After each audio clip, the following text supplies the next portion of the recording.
नमस्कार, खास खबर में आपका स्वागत है। मैं हूं सुधांशु सारस्वत। आज इस चर्चा को शुरू करने से पहले सबसे पहले मैं बात करूंगा कि आज महाराणा प्रताप, जिनका कि पूरे देश में जितना अगर हम इतिहास की बात करें तो उनका नाम स्वर्ण अक्षरों में लिखा गया है। उनकी जयंती है। जयंती को पूरे देश में मनाया गया, अलग अलग जगहों पर, अलग राजनीतिक दल हो चाहे आम लोग हो, वो उनको याद कर रहे हैं। लेकिन उनके नाम के साथ एक कहीं ना कहीं अब एक कंट्रोवर्सी भी जुड़ चुकी है। सवाल उठ रहा है कि क्या महाराणा प्रताप महान थे या फिर अकबर महान क्यों लिखा जाता है, कि क्या अकबर महान थे कि या महाराणा प्रताप महान थे। पिछले कुछ समय से ये जो हिस्सेदारी है महानता को बताने की, राजनीतिक दलों ने अपने हाथ में ले ली है। राजनीति इतनी बदल चुकी है, अगर पिछले कुछ समय से हम राजनीति देखें तो इतिहास से जुड़े हुए चीजों को उखाड़ उखाड़ के सामने लाया जा रहा है और उन पर सवाल किए जा रहे हैं, उनसे सवाल बनाए जा रहे हैं। इस पूरे मुद्दे पर हम चर्चा करेंगे कि आखिर ये स्थिति क्यों बन रही है, बार बार इस पर बयानबाजियां क्यों होती हैं। लेकिन उससे पहले एक रिपोर्ट देखिए।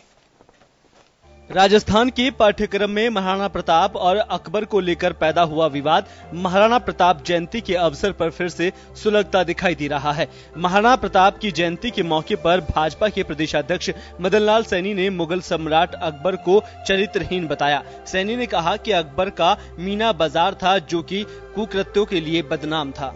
अकबर इस देश में एक आक्रांता के रूप में आया और महाराणा प्रताप इस देश में आक्रमणकारियों को जवाब देने के लिए, देश की आजादी को रखने के लिए और लगातार संघर्ष करते रहे।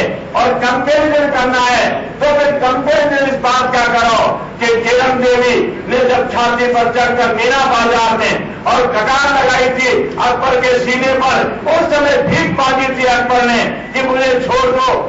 भाजपा प्रदेश अध्यक्ष के इस बयान पर कांग्रेस ने भी अपनी प्रतिक्रिया दी।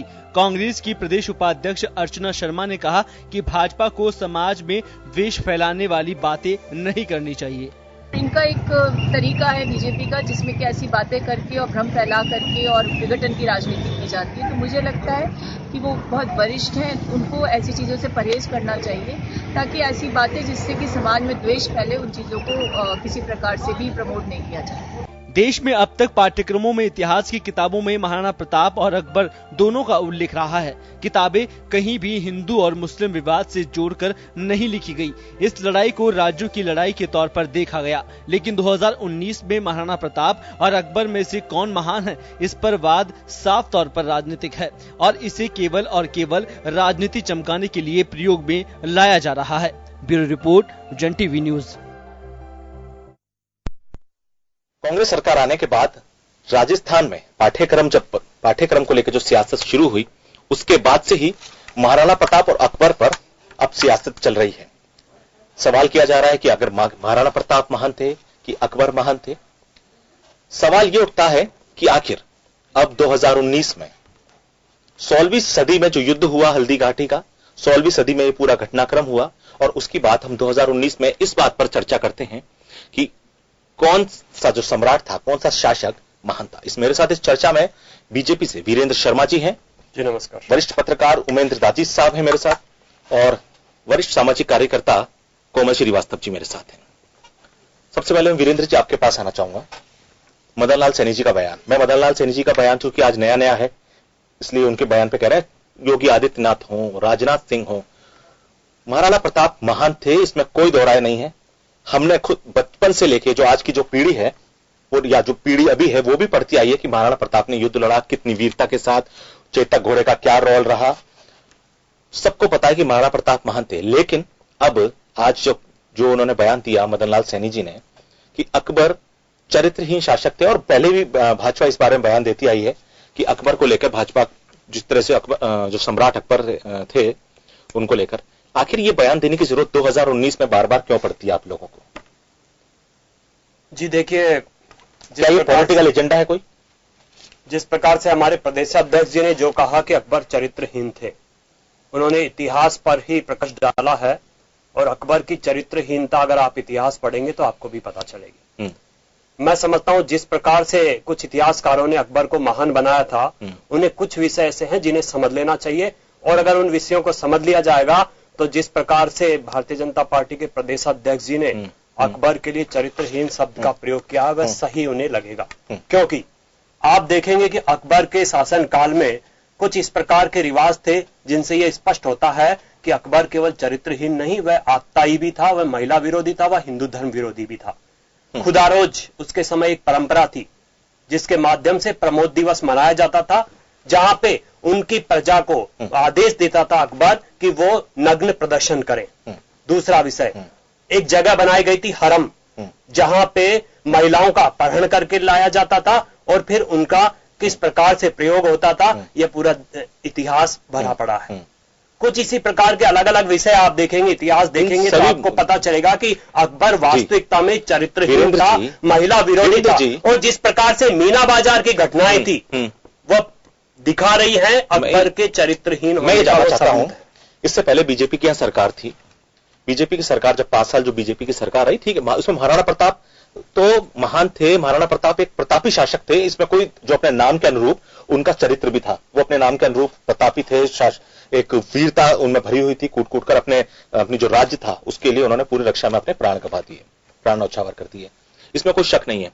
पहले की जो बीजेपी की सरकार 5 साल पहले जो रही, इससे पहले जो लगा बीजेपी का अस्तित्व आज से तो है नहीं, लेकिन मैं जानना चाहता हूं क्या ऐसा कौन सा कारण है, क्या ये आप इसे राज्यों की जो महाराणा प्रताप और अकबर की लड़ाई को राज्यों की लड़ाई में देखते हैं, या आप मानते हैं कि ये हिंदू मुस्लिम समस्या थी?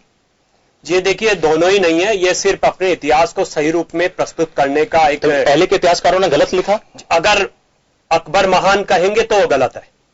तो क्या कहेंगे आप ये देखिए, अगर अकबर को आप किस परिप्रेक्ष्य में कहा गया है बताइए? ये तो वो इतिहासकार बताए ना उन्होंने किस परिप्रेक्ष्य में कहा, ये तो वो इतिहासकार स्पष्ट करेंगे। हमने तो ये स्पष्ट किया है कि अकबर महान किसी भी रूप में नहीं थे, चाहे वो चरित्र रूप में रहे हो, चाहे दूसरे विषयों के रूप में रहे। आप ये देखिए उन्होंने हिंदुओं के ऊपर जिस प्रकार से जजिया कर लगाया, हिंदू तीर्थों के ऊपर कर लगाया, यहां तक कि मैं पूछ रहा हूं जी कि ये पॉलिटिकल एजेंडा है क्या? ये पॉलिटिकल एजेंडा बिल्कुल नहीं है, किस एजेंडे के ये पॉलिटिकल एजेंडा नहीं है, यह इतिहास धार्मिक एजेंडा है, कृत्यों से भरा हुआ अकबर का इतिहास था, उसे देश के सामने लाने का एजेंडा है। मैं समझता हूं कि आपको भी समझना चाहिए कि जिस प्रकार अकबर ने अपनी हिंदू महारानियों के साथ व्यवहार किया, उन्होंने हिंदू महारानियों का धर्म परिवर्तन करवाया, उनको मुस्लिम धर्म ग्रहण करवाया, और उसके बाद भी उन्हें हिंदू महारानियों को वो अधिकार प्राप्त नहीं थे जो मुस्लिम महारानियों को प्राप्त थे, चाहे वह पूजा करने का अधिकार हो, चाहे उनके साथ खाना खाने का अधिकार हो। और जिस प्रकार से हिंदू सामंतों को मंदिर बनाने के भी अधिकार नहीं थे, और जिस प्रकार से उनका शोषण किया गया। एक आप समझिए, राजा का कर्तव्य होता है अपनी प्रजा का पालन पोषण करना। अकबर ने कभी भी अपनी राजा का पालन पोषण नहीं किया। मैं तो जानना चाहता हूं आज बीजेपी इस देश के आवाम की आंखें खोल रही है कि देश के आवाम ने जितना भी इतिहास पढ़ा अभी तक वो गलत पढ़ा। जी बिल्कुल, अगर बीजेपी महान पढ़ाया गया है तो वो गलत पढ़ाया गया। चलिए मैं आपसे सवाल करूंगा इस मुद्दे पर। ओमेंद्र जी, ये जो एजेंडा है, मैं तो सीधा सा सवाल है, क्या ये पॉलिटिकल एजेंडा देखते हैं आप? देखिए, मदन लाल जी सैनी ने जो बात कही है वो एक पार्टी के प्रदेशाध्यक्ष है, इसलिए निश्चित हो जो बात कहेंगे कि राजनीतिक सोचबूझ के साथ में कहेंगे, इसमें कोई अतिशयोक्ति नहीं है, कोई गलत नहीं, क्योंकि एक पार्टी के मुखिया है और पार्टी का मुखिया कई बातों को सोच के किसी क्या बयान देता है वो एक अलग विषय है। लेकिन यहाँ एक बात कहनी पड़ेगी कि जब भी जो शासक बने उन्होंने अपने कुछ चरित्रों के साथ में इतिहास में बदलाव किया। इस बात को चाहे मदन जी सैनी हो, चाहे कांग्रेस के सचिन पायलट जी हो, उनको मानना ही पड़ेगा इस बात को, क्योंकि हर शासक ने अपने हिसाब से इतिहास बनाने की कोशिश की। और ये देखिए कि मुगल कालीन समय में, अंग्रेजों के समय में जितना इतिहास बदला गया, मैं समझता हूं शायद हिंदू शासकों के समय में इतना कुछ हुआ ही नहीं। और यहां तक कि हिंदू शासकों को ये बताया गया कि वे काम नहीं करते, वो ऐश आराम में जीवन जीते थे, मतलब हमने उनका इतिहास तोड़ मोड़ कर पेश करने की कोशिश की। मैं यहाँ एक बात पूछना चाहूंगा कि हमें मालूम है कि अकबर की 7 पीढ़ियों का हमें मालूम है, बाबर है आया, हुमायूं आया, आप बताइए, या मैं कई लोगों से जानना चाहूंगा कि महाराणा प्रताप के दादा का नाम किसका क्या था, किसी को मालूम नहीं है, क्योंकि हमें पढ़ाया ही नहीं गया। महाराणा प्रताप जी के पिता का नाम क्या था? हमें मालूम नहीं, कि हमें इतिहास पढ़ाई नहीं गया। हमें जो इतिहास पढ़ाया गया वो इस प्रकार का पढ़ाया गया कि मुगल कालीन शासन बहुत महान हुआ, उस समय हुआ जो सब कुछ हुआ, उन्होंने ही सब कुछ विकास किया। अरे रजवाड़ों ने भी बहुत विकास किया। ये ऐसे ऐसे शासक हिंदुस्तान में हुए। कश्मीर की यदि बात की जाए तो मुक्तानंद जो वहां के शासक हुए, उनको तो इतना बड़ा खिताब मिला था, उनकी बात हमें पढ़ाई नहीं जाती। हमें पढ़ाया जाता है चंगेज खां का, हमें पढ़ाया जाता है गजनवी का, हमें यानी इतिहास को ऐसा पढ़ाया जाता है कि दिमाग में बैठा दिया कि हिंदू शासक ऐशो आराम में थे, उन्होंने कुछ नहीं किया, जो कुछ किया मुस्लिम शासकों ने किया। पृथ्वीराज चौहान का नहीं पढ़ाया गया? इतना नहीं पढ़ाया गया। क्या हमें महाराणा प्रताप का नहीं पढ़ाया गया? मैं सुधाशी पृथ्वीराज चौहान के पिताजी का नाम बता दीजिए आप, क्या है उनके दादाजी का नाम बता दीजिए। जब हमें बताया नहीं, केवल ये बताया गई वो ये थे 17 बार युद्ध हुआ, हार गए, बाद में उनकी आंखें फोड़ दी गई, उतनी निशाने। मतलब अगर मैं उनके दादाजी का नाम नहीं बता पाता तो मैं पृथ्वीराज चौहान की वीरता पे संदेह करता हूं। इतिहास में होता है जिसमें बताया जाए कि सब कुछ किया जाए। आज इतिहास की यदि बात करेंगे तो इतिहास में बताया जाए व्यक्ति कहां से पैदा हुआ, किन ऊंचाइयों पहुंचा गया, यानी हमें उसकी छोटी बात से लेकर बड़ी बात बतानी होगी। लाल बहादुर शास्त्री का इतिहास हमें बताता है कि वो कैसे नदी पार करके जाते थे, कैसे विद्यालय में जाते थे, ये उनका इतिहास है। लाल बहादुर शास्त्री का भी इतिहास हमें नहीं पढ़ाया गया ढंग से। मैं कहता हूं इस बात को, मैं एक बात मानता हूं, केवल महात्मा गांधी का इतिहास नहीं, मैं महात्मा गांधी महान है, उनके विषय में हम कोई प्रश्न उठाने का हमें किसी को कोई हक नहीं है और उठाना भी नहीं चाहिए। लेकिन जो इतिहास में एक व्यक्ति के विषय हम बता दें बहुत संक्षिप्त। चलिए ठीक, मैं आपसे दोहराऊंगा। कोमल जी देखिए, आप एक सामाजिक कार्यकर्ता हैं, समाज के अलग अलग वर्गों के साथ आप काम करती हैं। जब इस तरह के मुद्दे उठते हैं, जब इस तरह के मुद्दे अखबारों में, मीडिया में छाते हैं, लोगों के बीच चर्चा का विषय बन जाते हैं, मैं जानना चाहता हूं क्या ये मुद्दे केवल एक पॉलिटिकल एजेंडा तो राजनीतिक दलों के लिए हो सकता है, क्या ये समस्या धर्म के एजेंडे से भी जुड़ी हुई दिखाई देती है आपको पूरी तरह से? अब देखिए ये बिल्कुल क्योंकि पॉलिटिकल और धर्म का एजेंडा दोनों जुड़े हुए हैं। ये जुड़ा हुआ है हाँ, और इसमें हमको समझने वाली बात ये है जी कि जब भी इतिहास लिखा जाता है तो वो एक बड़ी लंबी प्रक्रिया से निकलता है। ठीक। और जो तथ्य हमें मिलते हैं ग्रंथों में जी, या ओल्ड लिटरेचर में जी, ओल्ड डॉक्यूमेंट्स में, उसी से ये इतिहास लिखा जाता है। तो अब अगर हम ये जो बहस है कि अकबर महान थे या ये महाराणा प्रताप महान थे, मैं सोचती हूँ कि ये बहस बिल्कुल भ्रम करने वाली बहस है, क्योंकि महाराणा प्रताप भी महान थे, उन्होंने जिस तरीके से वीरता दिखाई। अकबर क्योंकि लार्जेस्ट एरिया उन्होंने रूल किया, वो पहले ऐसे शासक थे जो बाहर से आए थे और जितना बड़ा इलाका उन्होंने कॉन्कर किया और उन्होंने जीता। तो और फिर मुगल डायनेस्टी एक कम से कम सबसे लंबी एक डायनेस्टी रही जिसने इधर शासन किया। इसलिए हमें इसलिए मुगल डायनेस्टी का हर बात आता है। और ये जो महाराणा प्रताप और इनका युद्ध था, ये हिंदू मुस्लिम युद्ध नहीं था, क्योंकि अगर आप देखें कि महाराणा प्रताप के जनरल कौन था, सेनापति कौन था, वो हाकिम खान जी सूरी, और इनका कौन था, मान सिंह। तो अगर ये हिंदू मुस्लिम युद्ध होता तो फिर दोनों के सेनापति कैसे होते? बिल्कुल। तो ये एक तरीके से पूरे इतिहास को एक तरीके से हम घालमेल करना चाहते हैं। और आज की तारीख में मुझे लगता है कि हमें तथ्यों के हिसाब से बात करनी चाहिए और जो तथ्य हैं वो हमारे सामने होने चाहिए और हमें ये घालमेल नहीं करना चाहिए, क्योंकि जब हम ये घालमेल करते हैं तो हमें एक बिल्कुल अलग और एक बड़ा विचित्र सा एक दृश्य। नहीं, आपने कहा कि देखिए ये बिल्कुल ये हिंदू मुस्लिम का मसला नहीं था, पहली बात तो ये था एक साम्राज्य के मालिक अकबर और एक राज्य के जो मालिक थे, जो राज्य के शासक थे, वो महाराणा प्रताप। अकबर चूंकि अपने राज्य को अपने जो लगातार अपने उसमें सीमाओं में वृद्धि कर रहे थे, मेवाड़ उनके लिए जिस भी तरह से इंपोर्टेंस था वो उसको जीतना चाहते थे, उसको प्राप्त करना चाहते थे। हिंदू मुस्लिम का मसला नहीं था। और दूसरी वक्त एक चीज और मैं जानना चाहता हूं, ये कोई उस वक्त देश का मसला भी नहीं था। उस वक्त देश, कंट्री, जो जिस तरह से आज देश को देखा जाता है उस तरह देश नहीं हुआ करता था। राज्यों का मसला हुआ करता था, अलग अलग राज्य थे, अलग अलग रियासतें थी उस वक्त, सबके अपने अपने एक देश थे जिसके हिसाब से वो आगे लड़ते थे। यहां तक कि हिंदू राजा भी एक दूसरे को कॉन्कर करने के लिए लड़ाई लड़ते थे। मेरा सवाल अब आपसे है, आपने कहा पॉलिटिकल एजेंडा नहीं है और अब बीजेपी बताना चाहती है। आप मुझे बताइए, देखिए इतिहास कुछ आप मानते हैं कि जिन इतिहासकारों ने लिखा वो गलत लिखा, तो ऐसे ये कैसे सिद्ध होगा कि जिन इतिहासकारों ने जो अकबर के बारे में जो चीजें लिखी वो पूरी तरह गलत लिखी, और वो कौन से इतिहासकार हैं या किस तरह से आप इस चीज को बताएंगे कि अब जो हम बता रहे हैं वो बिल्कुल सही है, वो बिल्कुल पॉइंट की बात है। कि अब आप इस जानिए कि पहले जो आपने पढ़ा, अभी तक आप पढ़ते आए हैं, इस देश के जो बच्चे पढ़ते आए हैं या जो लोग पढ़ते आए हैं, वो सब गलत था, अब जो हम बता रहे हैं वो बिल्कुल सही है। जी देखिए, भारतीय जनता पार्टी के किसी भी नेता ने यह शब्द कभी प्रयोग नहीं किए कि पहले जो इतिहास पढ़ाया गया वो गलत पढ़ाया गया। हमने सिर्फ यही कहा है कि अकबर के बारे में जो वास्तविकता है, जिस प्रकार से एक चरित्रहीन व्यक्ति, जिस प्रकार से एक कायर व्यक्ति और जिस प्रकार से एक महिला विरोधी व्यक्ति जो कार्य करता है, वो अकबर ने सब किया है। नहीं, मुझे बताइए अकबर को महान इसी परिप्रेक्ष्य में कहा गया होगा, मैं तो ये जानना चाहता हूँ। जी, आप वो बताएं ना, अकबर को महान कहाँ कहा गया और किस परिप्रेक्ष्य में कहा गया, क्यों कहा गया? उन इतिहासकारों को बताना चाहिए कि अकबर महान नहीं थे, क्यों नहीं थे, उसके कारण मैंने आपको सब गिनाए। आप चाहे खुदा रोज देख लीजिए, आप चाहे हरम देख लीजिए, आप चाहे जजिया कर देख लीजिए, हिंदू तीर्थों पर कर देख लीजिए, या आप चाहे दलपत विलास की घटना देख लीजिए। जिस प्रकार का इतिहास भरा पड़ा इन चीजों से, आप खुद कहेंगे कि अकबर राजा कहलाने के लायक भी नहीं थे। महान तो दूर की बात है, उनका नाम क्या था? जलालुद्दीन मोहम्मद। जलालुद्दीन मोहम्मद।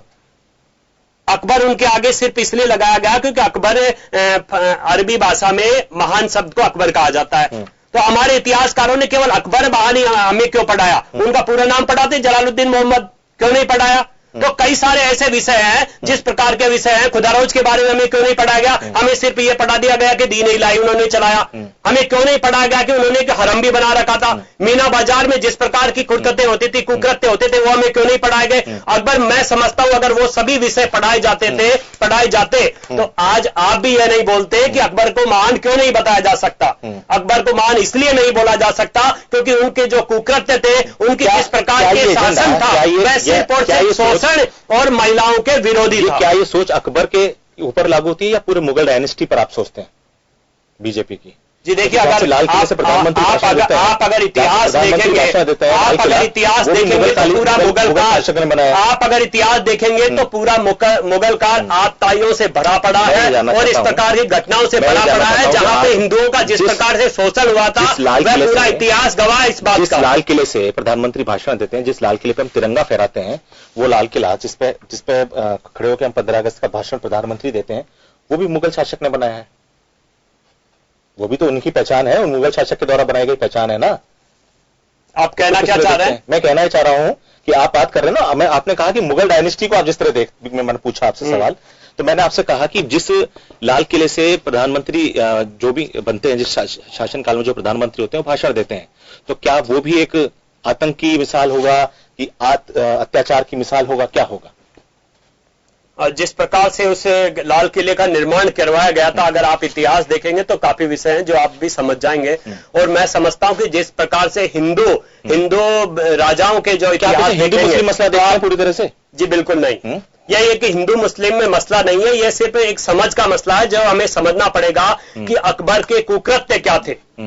ये एक समझाने का विषय है। जिस प्रकार से हमारे प्रदेशाध्यक्ष जी ने जो शब्द यूज किया चरित्रहीन, जिसके ऊपर आज आप बहस करवा रहे हैं, मैं समझता अगर अच्छा रहता आज आप महाराणा प्रताप के इतिहास के ऊपर बहस करते। आपने चरित्रहीन अकबर के विषय के ऊपर बहस करके और आपने दिखाया है कि अकबर चरित्रहीन था। इसके ऊपर आपको समस्या है कि अकबर को चरित्रहीन कैसे कह दिया? अगर कोई व्यक्ति चरित्रहीन तो वह चरित्रहीन ही रहेगा। चाह रहा हूं, क्या बीजेपी हमको इतिहास के बारे में बताएगी, देश के लोगों को इतिहास के बारे में बताएगी? क्या बीजेपी इतिहास वेदता है या इतिहासविद है? जी देखिए, अगर भारतीय जनता को गलत इतिहास पढ़ाया जाएगा और इतिहास को गलत तरीके से पेश किया जाएगा, जिस प्रकार से कांग्रेस नेता बोल रहे हैं कि ये समाज में द्वेष फैलाने वाले विषय हैं, आप ये समझिए समाज में द्वेष फैलाने का कार्य कौन कर रहा है? कि आप अकबर को तो महान बता रहे हैं और हिंदू राजाओं को आप हिंदू राजाओं के प्रति किस प्रकार के शब्द यूज कर रहे हैं? वीर सावरकर के खिलाफ इन्होंने किस प्रकार के शब्द यूज किए? और अब अकबर को महान बता रहे हैं, तो ये द्वेषता कौन फैलाने का कार्य कर रहा है? आपकी पार्टी की जो सांसद है वो कैसे शब्द यूज करती है और हमारी पार्टी के सांसद के प्रति किस प्रकार की कार्रवाई की गई है भी आपको समझना किस तरह के शब्द यूज करती है और आप उनको टिकट देते हैं? आपने उनका उन्हें पहले ही दे दिया गया तो उनके खिलाफ कार्रवाई पार्टी से उनके खिलाफ कार्रवाई जारी है, उनके खिलाफ कार्रवाई जारी है। पार्टी से निकाला नहीं निकाला हमारा पार्टी से नहीं अंतरिम विषय क्यों है? हम पूछेंगे, महात्मा गांधी राष्ट्रपिता है, हमारे सबके राष्ट्रपिता है। अगर उनकी बात, उनके खिलाफ जब बात कहते हैं, महात्मा गांधी को प्रधानमंत्री जब अपने उसमें स्वच्छता से जोड़ते हैं, हर चीज से जोड़ते हैं, तो हम पूछेंगे, क्यों नहीं पूछेंगे आपसे सवाल? आपको यह भी मालूम होना चाहिए जिन नेताओं ने महात्मा गांधी जी का प्रयोग किया, चाहे कांग्रेस पार्टी और कांग्रेस के नेताओं, या जिन्होंने भी महात्मा गांधी के बारे में भ्रम फैलाने की स्थिति पैदा की हो, उनको यह समझना चाहिए कि भारतीय जनता पार्टी ने महात्मा गांधी जी की विचारधारा को जिस प्रकार से आगे बढ़ाने का कार्य किया है, वह किसी भी शासन ने नहीं किया, चाहे वह स्वच्छता का विषय हो या दूसरे विषय हो। साफ साफ था कि मैं आपके पास आऊंगा, ये तो साफ साफ था कि मैं देखिए डिबेट को मोड़ना नहीं चाहता, लेकिन महाराणा प्रताप कि आपने जो जिस तरह से आपने डिबेट को मोड़ने का प्रयास किया, मैं उसको होने नहीं दूंगा, उस एजेंडे पे आपको काम करने नहीं दूंगा। बात यह हो रही है कि भाजपा के प्रदेश अध्यक्ष बताते हैं, ये क्या इस विषय में ये उन्होंने जो कहा बिल्कुल स्पष्ट कहा, सही कहा। अकबर चरित्रहीन थे तो थे, मैं आपको इतिहास में बता रहा हूं, आप धर्म देख लीजिए, आप खुदा रोज देख लीजिए, आप क्यों नहीं स्वीकार कर रहे कि अकबर चरित्रहीन था? आप स्वीकार कर लीजिए ना कि अकबर चरित्रहीन थे, आप भी स्वीकार कर लीजिए। मैंने आपको स्पष्ट बताया, खुदा रोज के माध्यम से स्पष्ट होता है कि अकबर चरित्रहीन थे। वह अपनी प्रजा को आदेश देता था कि वह अपनी महिलाओं को नग्नावस्था में पेश करे, यह खुदा रोज था। वो हरम की व्यवस्था की हुई थी जहां पे अपहरण कर स्त्रियों को इतिहास करो ना, चरित्रहीन नहीं था क्या? आप बताइए ना, अलग इतिहास लिखा है, बताइए क्या अलग इतिहास करो ना, अलग इतिहास नहीं, आप क्यों नहीं स्वीकार करते? आप एक ही लिख को इतिहास को स्वीकार करते हैं, आप अलग अलग इतिहासकारों को स्वीकार कीजिए। अलग अलग इतिहासकारों ने अलग अलग इतिहास लिखा है, किसने क्या लिखा, किसने इतिहास जिसने भी अपने अनुसार लिखा है, लेकिन यह स्वीकार करना पड़ेगा कि अकबर चरित्रहीन थे। आप जो कह रहे हैं वो सब पूरी जनता स्वीकार कर ले, ऐसा नहीं होगा। जनता ने स्वीकार किया ना अकबर चरित्रहीन थे। पूरे युद्ध का एक इतिहास है जहाँ पे औरतों का अपहरण हुआ है और जो भी शासक रहा है उन्होंने औरतों का शोषण किया है। क्योंकि अकबर, अगर हम देखें अकबर के बारे में, बहुत सारे हिंदू राजा ने क्यों अपनी बेटियां दी? वो इसीलिए दी क्योंकि उससे उन्होंने समझौता किया कि उनके ऊपर युद्ध ना हो।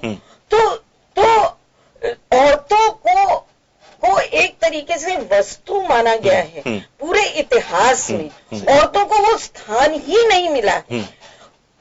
तो जब औरतों को कोई स्थान नहीं मिला है, औरतों को कोई वस्तु, एक वस्तु की तरह देखा है और एक एक्सचेंज आइटम की तरह देखा गया है, और सब राजाओं ने किया, चाहे हिंदू हो चाहे मुसलमान हो, सब ने किया है ये। तो इसलिए हम एक अकेले ये कह दें कि वो चरित्रहीन था, वो बिल्कुल गलत बात है। अगर मैं चरित्रहीन बोलूंगी तो मैं कहूंगी कि आप इतिहास उठा के देख लीजिए, हर राजा ने औरतों के साथ यही बदसलूकी की है, हर राजा ने की। औरतों को इज्जत बिल्कुल भी नहीं मिली है, पूरे इतिहास में आप देख लीजिए।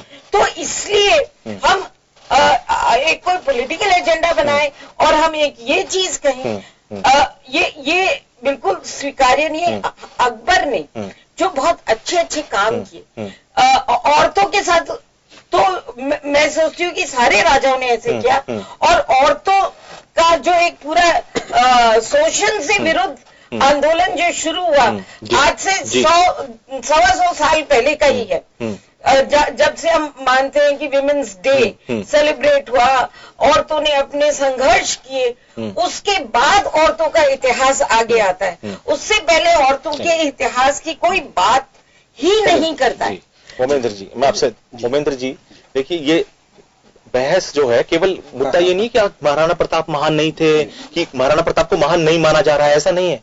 देश की जनता महाराणा प्रताप के इतिहास को अच्छे से जानती है, अच्छे से समझती है, और महाराणा प्रताप के लिए एक दिल में भाव और इज्जत इस देश के लोगों में, बच्चे में भी है, बच्चा भी जानता है। मुद्दा ये है सर, 2019 में एक बात भारतीय जनता पार्टी हो या कांग्रेस हो, राजनीतिक दल अपने अपने लाभ के हिसाब से इतिहास को तोड़ते मरोड़ते भी हैं। बिल्कुल सही है, ये 2019 में भी हो रहा है। जी देखिए सुधांशु जी, आवश्यकता इस बात की है कि हम नई पीढ़ी को नई जो तथ्यात्मक बातें हो बताएं, चाहे भाजपा का शासन हो चाहे कांग्रेस का शासन हो। कभी किसी ने नहीं कहा कि हम इतिहास को सुधारने के लिए कोई आयोग या अनुसंधान की स्थापना करेंगे, किसी ने नहीं कहा, केवल बहस का मुद्दा बनाया। किसी ने, देखिए मैं एक बात कहना चाहूंगा आपसे कि मुसलमानों के विषय में, इस्लामिक के विषय में भी हमें दो धाराएं देखने को मिली है। रस खान, रहीम, हसन खान मेवाती, इनको नहीं पढ़ाया गया। जो आतताई के रूप में आए, जिन्होंने बल से कुछ जीता, हमने उनको पढ़ाया। हसन खान मेवाती के विषय में यदि पढ़ोगे तो इतिहास को गर्व होगा उन्होंने क्या किया। ऐसे व्यक्तियों को पढ़ाना चाहिए, रस खान को पढ़ाना चाहिए, रहीम को पढ़ाना चाहिए, हमने उनको गौण बना दिया। अब बात यह है कि यदि बात की जाए महानता की, वीरता की, तो बप्पा रावल का नाम बहुत बड़ा जी। बप्पा रावल का कहाँ है इतिहास, कहाँ पढ़ाते हैं वो, उन्हें पाठ्यक्रम में शामिल किया जाना चाहिए। यदि हम इन चीजों को लेंगे तो मैं मानता हूं कि मदन लाल सैनी जी को ऐसी बातें बोलने की आवश्यकता ही नहीं होगी और ना कोई व्यक्ति संविधान पे या इतिहास पे प्रश्न उठाएगा। आवश्यकता इस बात की है, विशेषज्ञों की एक कमेटी बना के इस पर अनुसंधान होना चाहिए। ये जो इतिहास में कमियां हैं क्यों है, उन पर आम जन के भी विचार लेने चाहिए और पुरातत्वविदों से भी उनका लेना चाहिए। यदि हम ऐसा कहेंगे कि बहस का मुद्दा बन जाएगा, पॉलिटिकल पार्टियां इसको मुद्दा बनाई जाएगी, हानि लाभ जो राजनीतिक होंगे हो जाएंगे। लेकिन इसमें देखिए एक राजनीतिक पार्टी का मुखिया है मदन लाल सैनी जी, इसलिए वो क्या कहते हैं क्या नहीं कहते हैं, ये मैं पत्रकार होने के नाते मदन लाल सैनी जी ने आज कहा है, योगी आदित्यनाथ भी कह चुके हैं। और देखिए तो एक मैं पॉलिटिकल भारतीय जनता पार्टी के लोग एक विचार, अलग विचारों को लेकर चलते हैं। कांग्रेस के एक विचार अलग है, इनकी आइडियोलॉजी सनातन बीजेपी और कांग्रेस से मैं थोड़ा अपने विषय पर लेकर आ रहा हूं। कांग्रेस की विचारधारा, कांग्रेस की हम गांधीवादी विचारधारा है, तो जो विचारों का में कहीं न कहीं गड़बड़ होगी, कुछ बातें ऐसी आएगी। अब यदि हम कहें कि एक व्यक्ति की आइडियोलॉजी से या एक व्यक्ति के बयान से पूरी पार्टी को हम नहीं तोड़ सकते, मदन लाल सैनी जी का व्यक्तिगत बयान हो सकता है, उनकी व्यक्तिगत सोच हो सकती है, ये पार्टी का बयान नहीं कह सकता मैं, ये उनका एक व्यक्तिगत विचार हो सकता है। व्यक्तिगत विचारों को हम यदि बहस का मुद्दा बनाए तो ठीक नहीं है। अब कल क्या है कि किसी न किसी माध्यम से उसमें स्पष्टीकरण भी देंगे, बात बताएंगे भी, नहीं बताएंगे तो उसका वर्णन वो करेंगे। लेकिन ये एक बहस का मुद्दा हमें इसलिए नहीं बनाया कि आज महाराणा प्रताप की जयंती है, 500 साल उनको होने वाले हैं, 479 है शायद ये, तो हमें ये बताना चाहिए कि बहस का मुद्दा देखिए सर जी। हाँ जी, मैं आपके समय कम है जी, लेकिन हमें ये देखना होगा कि जो महान लोग हुए अब उनका इतिहास हमें लाना पड़ेगा। जो आने वाले समय में आप देखना सुधांशु जी, आप खुद खोजोगे डायनासोर की, जैसे बप्पा रावल कौन थे, लक्ष्मीबाई कौन थी, इनको आप खुद खोजोगे जी, तो हमें इनको आगे लाने की आवश्यकता है। तो कुल मिला के देखिए जिस तरह से इतिहास के मुद्दों को निकाला जा रहा है, उससे राजनीति तो हो रही है, तो साफ है होता है, राजनीतिक दल उनका अपने अपने तरीके से उनको गढ़ते हैं, उनका लाभ लेने की कोशिश करते हैं। क्योंकि धर्म और राजनीति का जुड़ाव है इस देश में, धर्म और राजनीति एक से धर्म की बात करते हैं तो राजनीति अपने आप होने लगती है उस पर, और ये भारत में ऐसे सैकड़ों उदाहरण मिल जाएंगे। लेकिन ये हमें जानना पड़ेगा कि इतिहास जो है, जिस तरह से भी इतिहास लिखा गया, जो हमारे शासक रहे, महाराणा प्रताप हैं, अकबर हैं, जो उनको बताया गया है, या तो इतिहास की एक तरह से जो बात कही पूरी तरह से एक समीक्षा हो और देखा जाए कि वो किस तरह से लिखा गया, किस आधार पर लिखा गया। लेकिन कहीं ना कहीं पॉलिटिकल एजेंडे के रूप में 2019 में जब इस मुद्दे को चर्चा कर रहे हैं तो लगता है कि ये चीजें पॉलिटिसाइज की जा रही हैं, इनका राजनीतिकरण किया जा रहा है। खास खबर में इतना ही, मुझे दीजिए इजाजत, नमस्कार।